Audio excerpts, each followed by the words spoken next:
Okay, perfect. So this is the last script after the second lesson. So we're going to start again from this point for the third lesson. I just made a small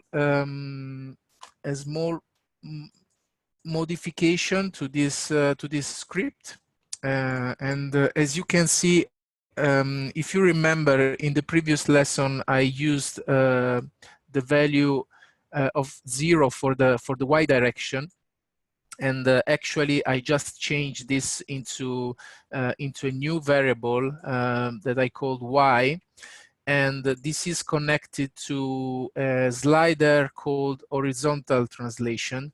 So whenever I'm going to move this one, I can easily translate as well the x direction, sorry, the y direction. So I can even move this curve along the y direction. So the next step now, as I said, if you think about the process, is to create multiple curves. So we need to create multiple curves because we need to be able to create surfaces using cross sections. And to do this, I want just to introduce you the way to create custom nodes. So simple custom nodes based on actual nodes that you have in your workflow. So let's say right now we have this custom node, which is made by a few lines of codes. Again, this can be done easily with normal nodes, not using the code blocks, but we saw in the previous lessons how we can use this one. So I'm not going to replicate this with the simple nodes. I'm just I will try to explain how to convert something that is already built like this into a custom node. So we can reuse this node as many times as we want. Of course, we can do something like Control-C, Control-V for this, and we can reuse it. But the best way is to store those information inside what we can call custom node. So we can also replicate this node, and we can push this node through our internal network to other people inside the team. So it's pretty easy to convert the nodes, a bunch of nodes into a custom nodes.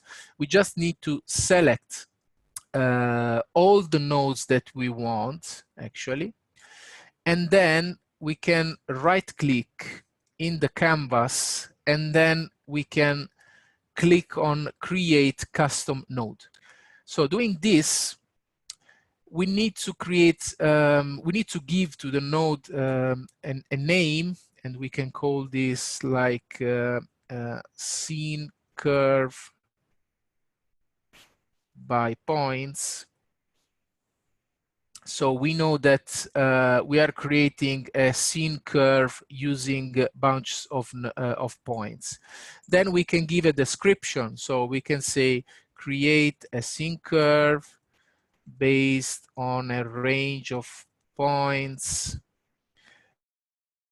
and other parameters. So, of course, you can go and write as much as you want inside this text. So this will be the exact description of what this custom node is doing for you. And finally, we need to create, we need to assign a category to this node. So this node is creating, so we can say that this is a curve. Then we can say that this is a scene curve by points. But what I'm always doing to be able to put this node into a specific category, I'm always saying that the first name is the name of my company. So let's say this is D-Roots. I already have some droots nodes here, so that's why I already have some something here. Then I can say dot. This is, for example, basic Dynamo course, and then I have the category. So this is a NURBS curve. NURBS curve. So in this way, immediately we have like a new node in our canvas with exactly the name that we gave to the node. And because we used a couple of variables as an input to our code in the code block, we have immediately the translation of that variable into real inputs. So right now we have in our library droots, then we have basic Dynamo curves course, and then we have NURBS curve, and inside that we have scene curve by points. So we can always recall this node from the library and use it. But let's see how we can, let's see how we can a little bit customize this node. So first of all, you can see that the node has a different shape compared to other nodes. So it seems like you have folders inside. And that means for you that this is a custom node. And if you want to inspect whatever is inside the node, you can just right click and edit custom node. Or you can edit your properties doing the edit custom node properties. You can't change the name after the creation of the custom node, but you can change the description, or for example, you can change the assigned category. So after this, we can edit the custom node if we want to change something in the node. But easily, we can see that Dynamo for us made some few changes. So without doing anything, Dynamo put some new node called input here. And inside this input, we have the exact name that we used as a variable. We can change it later, it doesn't matter. And what we can do, we can also say something like, this is the start number.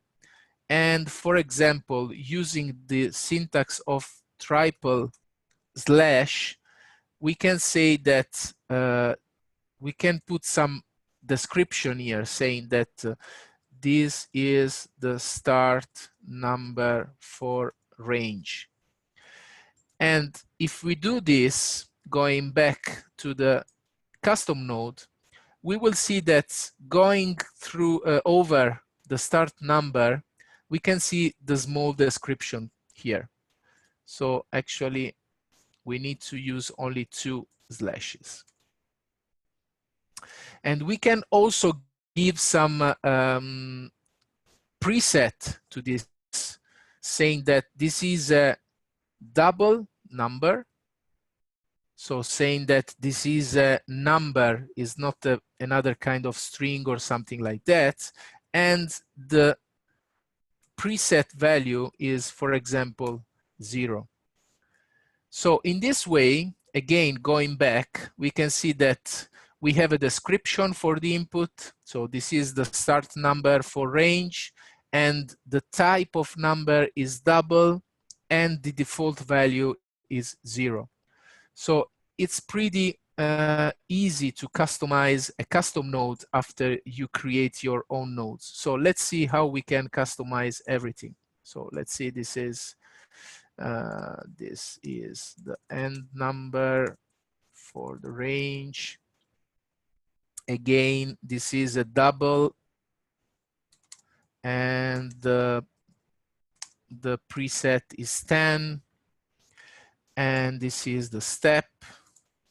So this is the increment value, and again, this is a double, and is equal to 1, for example. Oops, is equal to 1. Then this is the scene, let's say scene face, again a double, and is equal, let's at the beginning we can say that this is 0, and this is the face value, and this is amplitude value,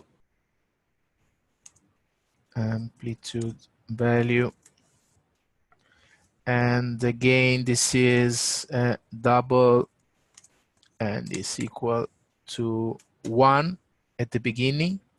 Cannot be 0 because otherwise we have a multiplication by 0, and this will cause an error here. So this is the horizontal translation, and at the beginning is double and is equal to 0. And this is the NURBS curve degree. Again, this is double, and the first is 3. So we have a nice curve at the beginning. So why we have these presets, going back to the first one. So going back to the workflow, to the workspace. We have this preset because if we are not going to connect any kind of shape here, we can see that our value is still working. Of course, is really small now because we have a very small number here. Here is from 0 to 10 with a step of 1. So we have only 10 points. The scene face is 0 and blah, blah, blah. So as soon as we have this node is working also if we are not connecting any kind of information. But as soon as we start to connect something here, we can see that we can go back to our first. So this is the curve degree and is 3. For example, we can keep this disconnected and this one disconnected, and we have again our curve working perfectly even without that. So as soon as we start to reconnect, for example, the horizontal translation, then we can just move this one. But without this is 0, the default value, so is just at the beginning of the Y direction. But what about the output of this one? So the output can be controlled as well in the same way. So we have directly connected this output without any information to this X value, which is the range, but actually we don't need this one because it's just a simple variable that we are using to create the range. And the same, we don't need this Z value because it's not an output that we will need at the end. But probably we need these points. So we want to see the points. And we can say that those are the curve points, for example. And with the same, in the same way like we are doing for the input, this is the output of curve points. And again, for this one, this is the NURB curve. And we can call this like curve or NURBS curve.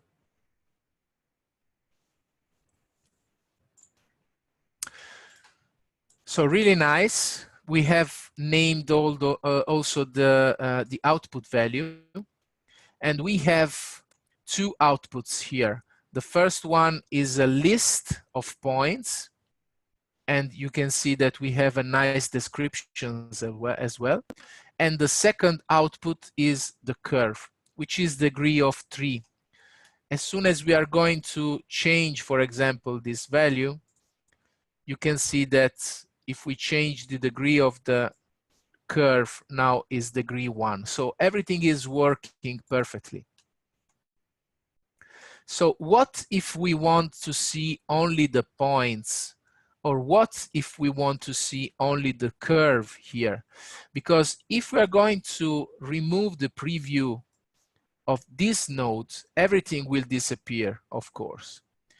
So how we can just watch something in a separate way between the two type of outputs that we have? There is a node which is called watch, exactly. And this watch can be connected to an output. And doing in this way, we can see only the points, or we can see only the curve. But actually, the watch is related to the value of the preview of this one. So if we close the preview of this node, the watch as well will not be able to see anything, because the watch value is just a list, is just the way to view a list or view an element. If we need to watch something, so if we want to see a geometry, we can connect these nodes to what is called, again, a code block, and we can say watch point, which is just a variable, and we can connect these curve points to this code block. We can call these points, or we can call this whatever we want, list of points, whatever we want. So just connect these to a code block with the name of a variable. And same, we can create another one. This is the NURBS curve. And then connect this to this. So now we can manipulate, we can manage those things separately. So even if this one is not visible, oh, sorry, let me close Outlook. So even if this one is not visible, we can still watch these things separately. So we can hide again these two, and we can watch only, for example, the points, or we can watch only the curve. So this is pretty used in the workspace, to have a node which is providing two different outputs, and then we can connect those outputs to two different separate code blocks, and then we can manage the preview of things separately. So we don't need to see always the points, we don't need it, unless we need to watch how these points are moving. So how many points we have, for example, or for how many steps we are going to, I mean, the increment. But unless we don't need to see this one, we can just hide and we can watch only the curve. So this is used pretty much in the workflows. So now we want to see what we can do using the same element to create multiple curves. So let's just connect the curve, NURBS curve, connect this one, and then let's increment the number of steps. Let's say we want 10 between all of them, and let's use some number which is a little bit more easy to understand.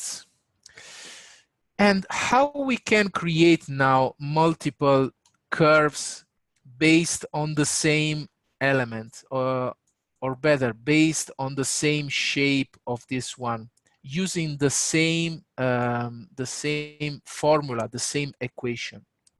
So we have two ways to do this. And it depends on how much control we want on the curve.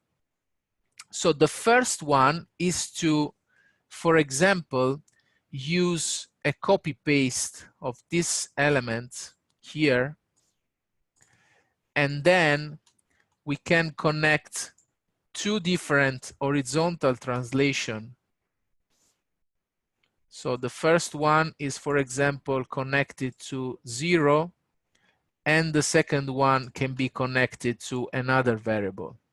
So moving this one, we can see that we have an horizontal translation of this. Let's just connect this one.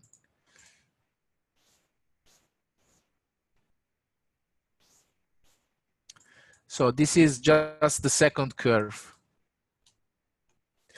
But if we want to move something and we want to make the second curve different from the previous one, we need to do something different, because right now, if I'm going to change this value, you can see that the two curves are going to move in the exact same way. This can be a choice. It depends on the shape that we want to create. What we can do is just moving this translation, and then again, if we want another curve here, we can just copy paste and do another connection to the translation, and then connect again this to the NURBS curve, and then translate again. Every time you are going to move this degree, or we are going to move the face, or we are going to move the end number, and so on, these will change together. It's pretty nice. But let's say we want to change something in the second curve or in the third curve. So what we can do, we need to actually change something here. So we need to copy and paste this one. And as well, this is the not the best way to implement these three curves. Because to do this kind of translation, we can use a range. So let's see how we can use a range to do the exact same thing with only one of these. Remember, we used the range in our custom nodes to create a range of X value. And those X values were going to create different points. So we can do exactly the same, creating a range which is moving the Y direction then. So let's see how we can do it. Instead of using just one value for the translation, we can use a range. So we can say that this is the start translation, and then we have end translation, and then we have again distance, for example, between curves. So we have a new range with a start translation, and this can be, for example, 0 at the beginning. Then we have another end translation that can be, for example, 1000. And then we have the distance between. Let's say we want 200 between them. So start translation, end translation, and distance. And this is exactly what we have. So we have a curve at 0 in the Y direction. We have another curve at 200, 400, and so on. So if we connect now this directly to our horizontal translation, we have our curves. And all these curves are moving in the same way, and they are changing the shape in the same way. So this is just a step more, a step forward to manage these curves together with only one node. So remember, I'm just trying to show you that you have many ways to do things, but remember, when you use range of number, you can create multiple things in the same way. But what we said is that we don't want the same shape for all the curves. So to do that, we need to do something, and we need to change things. So let's just remove this one, disconnect this one, and then let's try to have,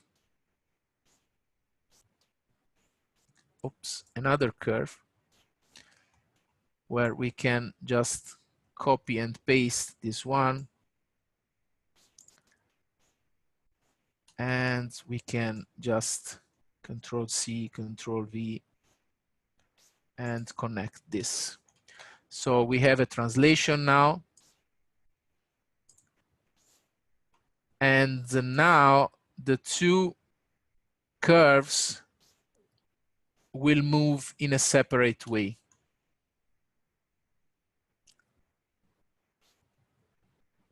So I can change this one, I can change the phase, and I can change the amplitude of this one.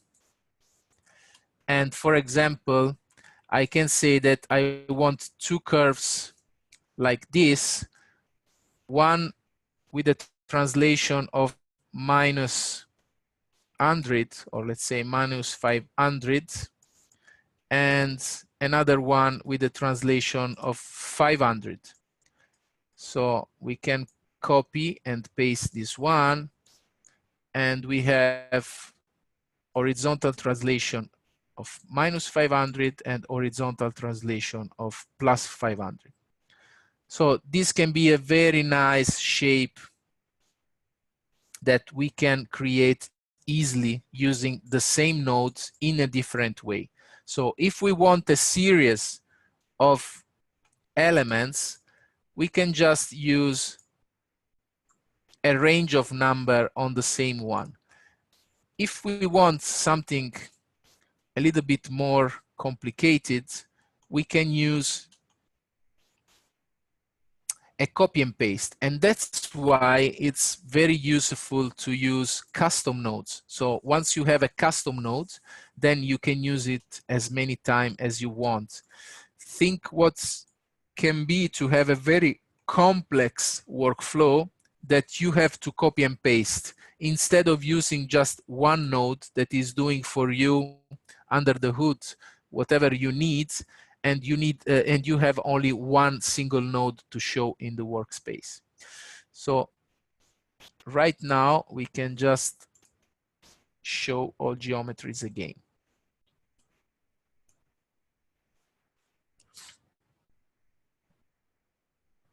So pretty easy.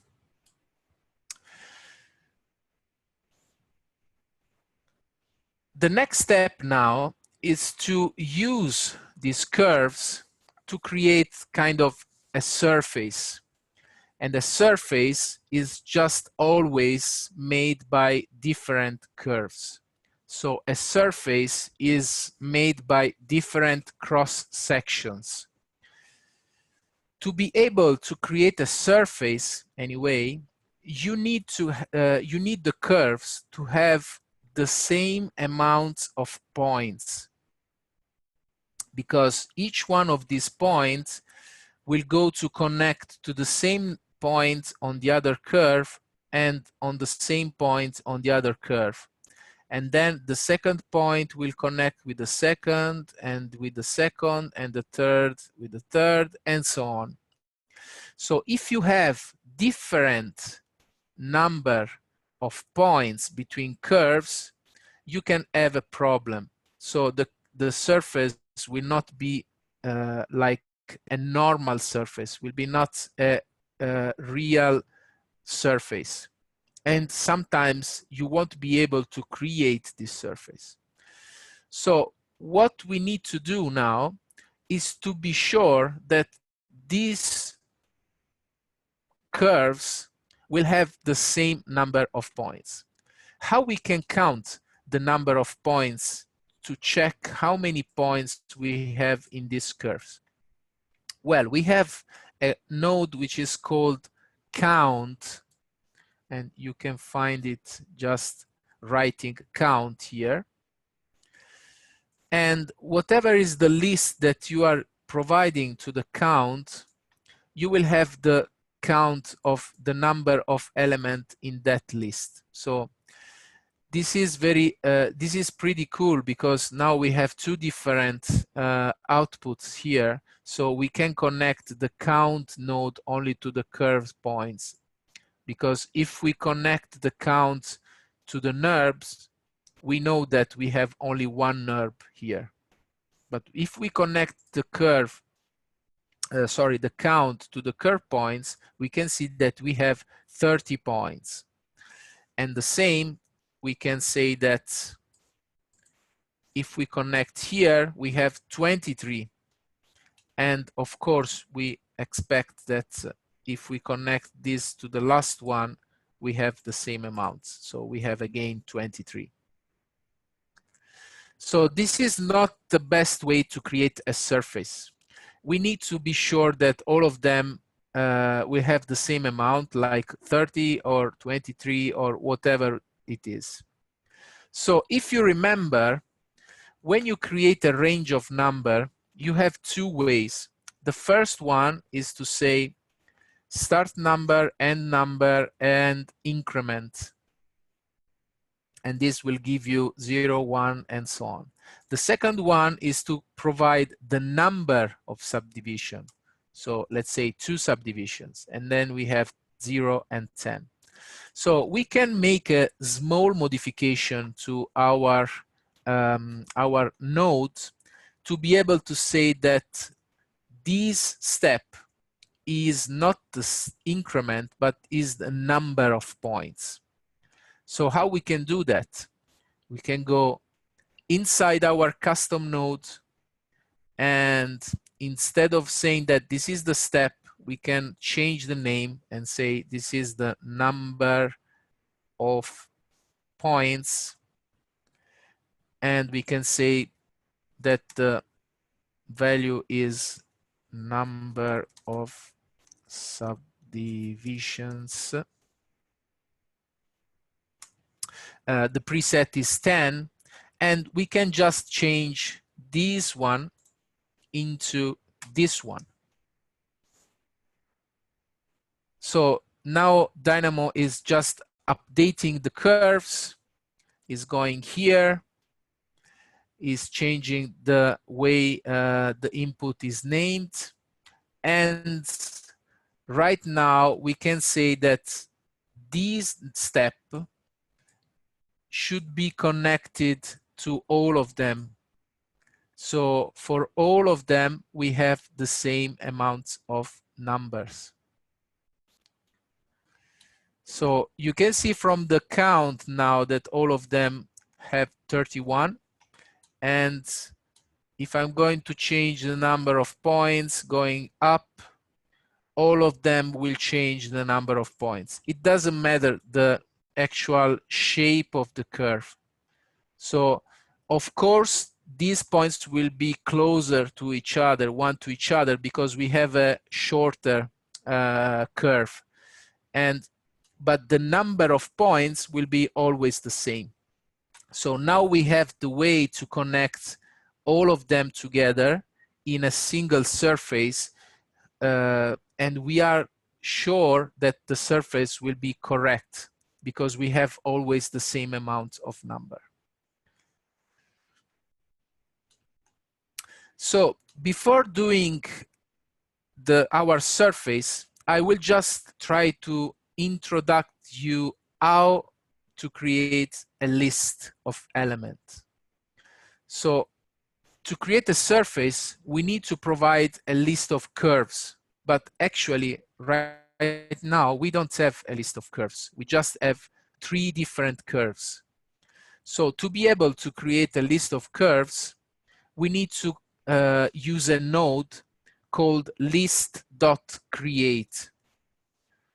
List.create, it's one of the most powerful, together with the code block nodes that we have in Dynamo. So this is one of the much used nodes that you can find in Dynamo, and you will use this node a lot in your day-by-day activities. So now we have 3 curves that we want to connect. So we need 3 items in this list. And what we need to connect are the 3 curves.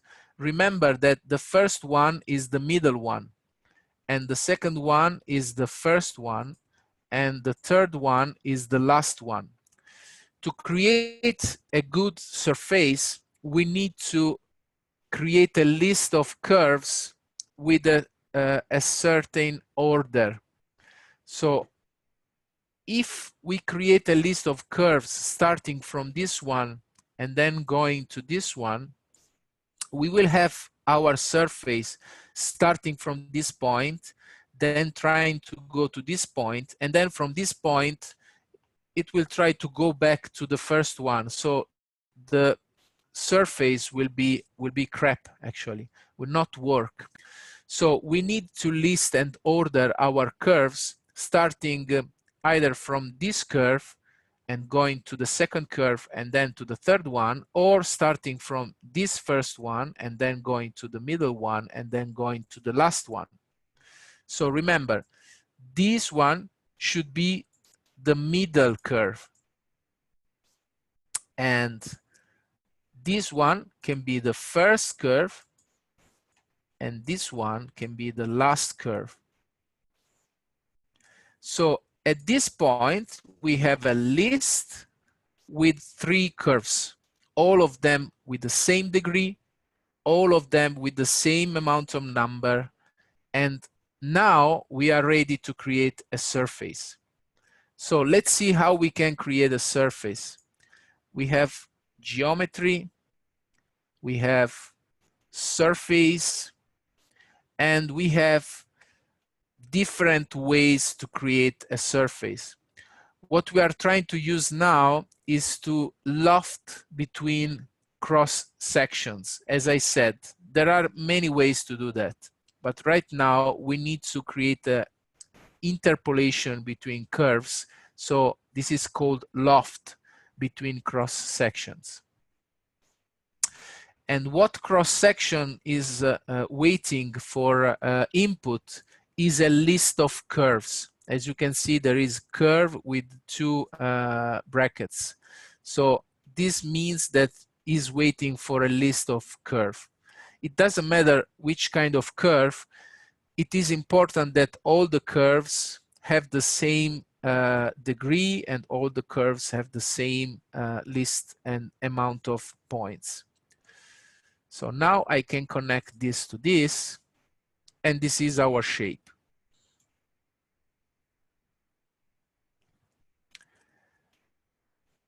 So this is the way to be able to create surfaces in Dynamo, starting from points and going to curves and then going to surfaces. So now we can change almost everything about this. We can change, for example, the start number of the 2 curves. We can change, for example, the end number of the 2 curves. We can change the phase of the 2 curves. So we can see that this is actually changing the shape. Or we can change the amplitude of these 2 curves. Or we can make it a little bit flat. At the same time, we can change whatever we need in the middle point. And again, we can change the amplitude, and we can change whatever we need in the center of this one. So let's make this a little bit better, going from here, a little bit flat. and at the end the same. And if we are going to change the number of points, this will make a little bit more flat. Of course, if we make something like no step, no points, or we make a number of step which is less than the degree or is equal to the curve degree, the surface will not be able to be created because we don't have curves and then we don't have surfaces. If we decrease the curve degree and we increase the steps, then we have again our surface. So we can decrease the steps or we can increase the number of steps. So be always careful when you change this information right here, and this is the amplitude. And if we want, we can even change the horizontal and horizontal translation. So how we can do this in a more parametric way? We can say that this is the value for the horizontal translation, for example, and one is connecting to this value directly, and the other one, we can just make a formula saying that this is minus horizontal translation. So we can connect this to this and this to this one. So whenever we change this value, we can have our surface changing the shape in a symmetrical way. So there's no limit actually on how you can actually create parametric surfaces or curves in Dynamo. And most of the times you can create really surfaces that is really complicated to create in Revit, because to be able to create a surface like this with this degree of parameterization, there's really a lot of work to do in Revit, and sometimes you are not able to create this kind of curve. So you have to create like a discretization of this curve to be able to draw it in Revit. And we will see this once we reach the time to import this into a Revit family or into a Revit project. So as you can see, using really a few numbers of nodes, we are able to create really complex shapes and really parametric shapes. So right now, we are in the stage that we can create almost everything in Dynamo, because it's just a matter of using the right formula or using the right connection between points. But you will always use the same method. Create a list of points, connect these points, and then make different curves and then connect these curves. So this is more or less what you need to create surfaces in Dynamo. What we will see now is just a little step back in this workflow, because I showed you how you can reach the result, but there are some intermediate steps that you need to know about curves and about points and about surfaces. So let's just focus now on one curve. I'm gonna save this as a lesson 3 and save another as a lesson 3-1. So I can remove all of this and I can get rid of this. Let's remove everything and just we can keep one curve. Eventually I can, I can keep just this curve, and I can make it, we can keep it as it is, doesn't matter. So we need to know a couple of things about curves. First of all, we need to know what is a parameter of a curve, because this is a really important information about the curve. So let me hide this preview, and then I just want the curve. So what is a parameter of a curve? So the parameter of a curve is a value between 0 and 1. The parameter of a curve is a value along the curve which is different from the length of a curve. So it doesn't matter the length of the curve or the shape of the curve, we can always find a point on this curve using a parameter. So the beginning of the curve has a parameter equal to 0. And the last point of the curve has a parameter of equal to 1. The middle point of the curve has a parameter of 0.5. And all the points along the curve have a parameter between 0 and 1. So let's see how this works. We have a couple of nodes about curves. For example, the one to calculate the length of the curve. And the exact length of this curve is more than 1300 or something like that. And the start point of the curve, which is curve.startPoint, is exactly this point that you can see here. And the end point of the curve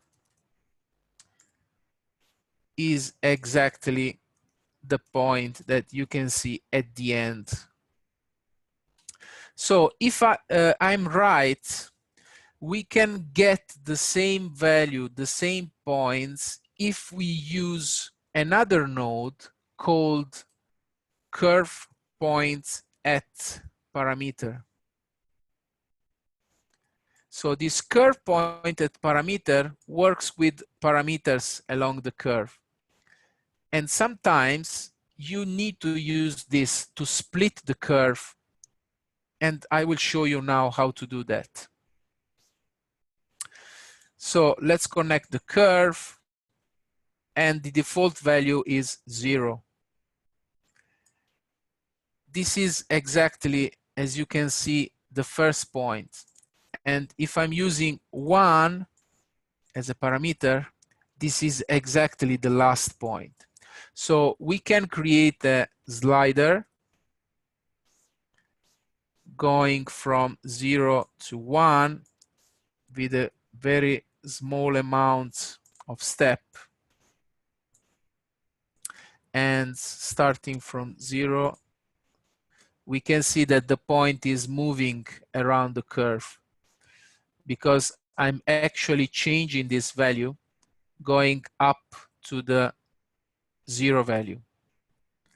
So remember when I told you to use these step value to be sure that all the curves have the same points.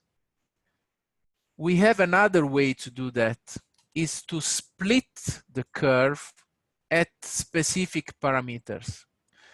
Because it doesn't matter the length of the curve, we can always go from 0 to 1 using a range. So let's see how we can do that. We can go from 0 to 1, and then we can say move with a step of, for example, 0, 1. This is my range. And if I'm going to connect to this, you can see that we have a number of parameters along the curve. And if I'm going to move this 1 to 2, we have the same points. So right now, it doesn't matter actually the length of the curve. We will have always the same amount of points. As you can see, changing the shape, the points will adapt again to the curve, to the final curve. So we can split the curve using these points to split the curve, and we can find these points on every kind of curves that we are going to build in our workflow. So again, we can create, for example, a range going from 0 to 1, and we can say we want 10 points, or we want 20 points, and so on. So this operation is called rebuilding of a curve. So this is the initial curve, and we can call it like initial curve. And after we create an initial curve, we can rebuild the curve using a node called NURBS by control points, which is exactly the same node that we used in our code. Oops.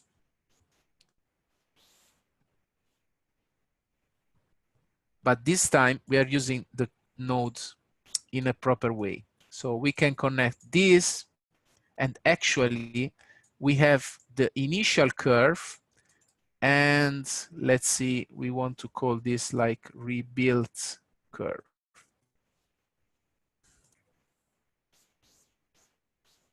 So of course, if we want to keep the shape of the first curve, we need to increase the number of points. So we need to increase to 50, or we need to increase to 60, and so on.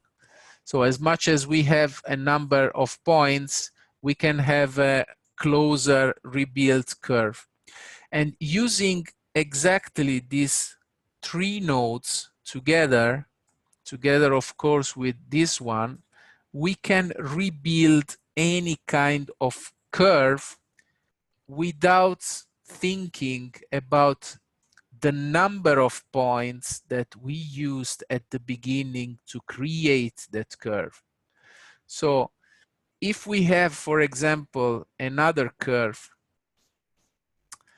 like this one, and we have a translation of 200, for example, and Control C, Control V, and we want to use a different amount of points. Let's say we want to use like 70 points. And this is the new curve. So as I said, now we have, let's remove this one, for example. We have two exact curve, but both of them, they have different numbers of points. So if we use the count here, this one is 45, and this one is 70. But then I'm going to connect this to this curve. And at the end, we have a different number of points, which is 60. And is exactly the same amount that we have here. And if we do the same with this one, so let's close this initial curve and let's keep only the rebuilt curve. And if we do exactly the same here, and we connect this curve to this one, right now we have again the same number of points. So at the beginning we had 45 and 70, and now we have 60 and 60. So now we can use these two curves to create our surface. It doesn't matter the shape, it doesn't matter the number of points. We can create our surface based on these two rebuilt curves, because now all of them have the same. And even if we want to create lines to see how these points are connected between each other, we can see that we have the right connection one-to-one between the two curves.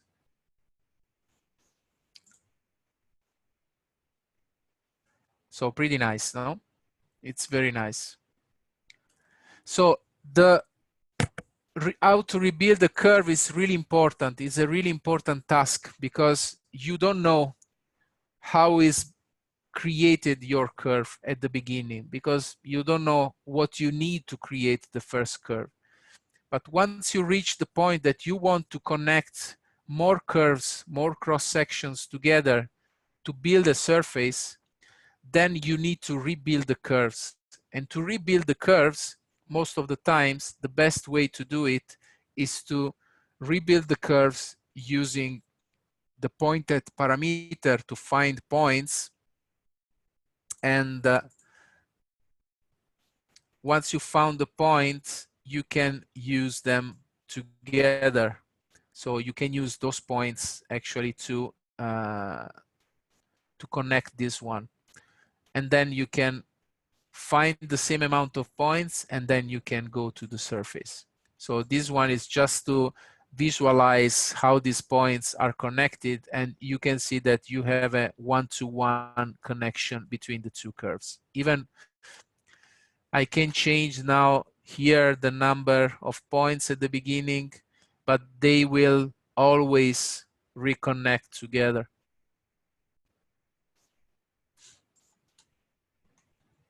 I can change the shape of the two, of course, and they will always reconnect together. So let me save this one. And for today, I think we are done. The next time we will go to solids, and then we will start to build something a little bit more complex, like a shape of a tower in Revit. So I will introduce a little bit more of notes about curves, solids, and tangent and normal and so on, and blah, blah, blah. So let's close for today. If you have any question, I'm here, or just send me an email. You can write the question on the chat, and I'm sure that Jose is going to send you soon the 2 exercises together with the recording of this session. And yeah, that's everything for today. Let me stop